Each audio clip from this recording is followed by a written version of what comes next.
Co-presented by Vimal. बोलो जुबान केसरी.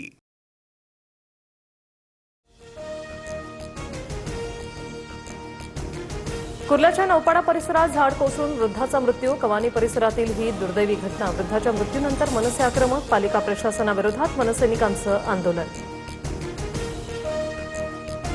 पावसामुळे राज्यात झाडांची पडझड सुरू. शिवसेना भवन परिसरासह दादरमध्ये 7 ठिकाणी झाडांची पडझड. घाटकोपर, नवी मुंबई, पुणे, साताऱ्यातही झाड कोसळल्याच्या घटना. वाहनांचं मोठं नुकसान. काही ठिकाणी वाहतुकीवर परिणाम. मुंबईतील कोस्टल रोडच्या बोगद्याला गळती लागल्याने पालिका प्रशासनाची पळापळ. दुरुस्तीची प्रक्रिया हाती. गळतीचं कारण अद्याप स्पष्ट. पावसामुळे भांडूपमध्ये रस्ता खचल्याचा प्रकार. संबंधित बिल्डरवर कारवाई करणार. महापौर ऋतू तावडे यांचा इशारा. तर बिल्डरनेही पालिकेकडे बोट दाखवलं. फुटपाथचं बांधकाम चुकीच्या पद्धतीने केल्याचा दावा. पुण्यात डांबरी रस्त्याच्या मधूनच जमिनीला भेगा. तळेगाव दाभाडेत विकास कामांची पोलखोल. प्रकार सीसीटीव्ही कॅमेऱ्यात कैद. या परिसरात भीतीचं वातावरण. सततच्या पावसाचा मुंबई गोवा महामार्गाला फटका. खड्ड्यांसह रस्त्यांवर पाणी साचल्याने वाहतुकीवर परिणाम. नागोठण्याच्या सुकळीजवळ वाहतूक ठप्प. खोपोली पालिकेकडे जाणाऱ्या वाहतुकीवर परिणाम.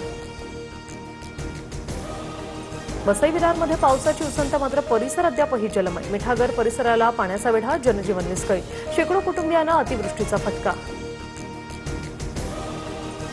रायगडमध्ये पूरस्थिती. अंबा नदीचं पाणी नागोठणे शहरात शिरलं. बाजारपेठ, कोळीवाडा परिसरात गुडघ्यापर्यंत पाणी. मुसळधार पावसामुळे एसटी स्टँडसह अनेक भागात पूर.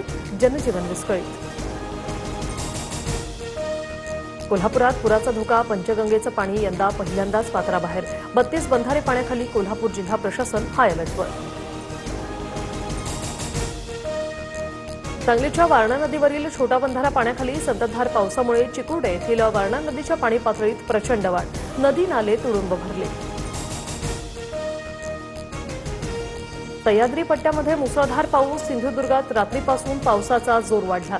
जानवली आणि गड नदीला पूर. संगम नदीच्याही पाणी पातळीत मोठी वाढ.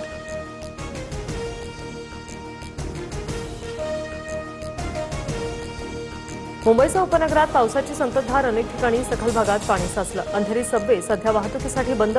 पावसाचा जोर आणखी वाढण्याची शक्यता. 24 तासात मुंबईच्या तलावांमधील पाणीसाठ्यात वाढ. मुंबईतील 7 जलाशयात एकूण 13.19% पाणीसाठा. मुंबईकरांना मोठा दिलासा.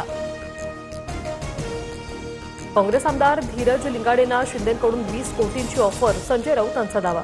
तर मला कोणीही ऑफर दिली नाही. धीरज लिंगाडेंनी राऊतांचा दावा फेटाळला.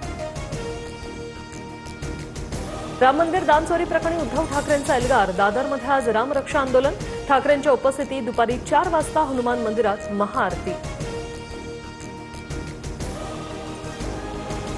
जालन्यात 318 वर्षांनंतर पहिल्यांदाच आदिशक्ती मुक्ताईच्या पालखीचा भव्य रिंगण सोहळा. ऐतिहासिक रिंगण सोहळ्याची विहंगम दृश्य समोर. टाळ मृदुंगाचा गजर आणि माऊलींच्या जयघोषात परिसर दुमदुमला. Co-presented by Vimal. बोलो जुबान केसरी.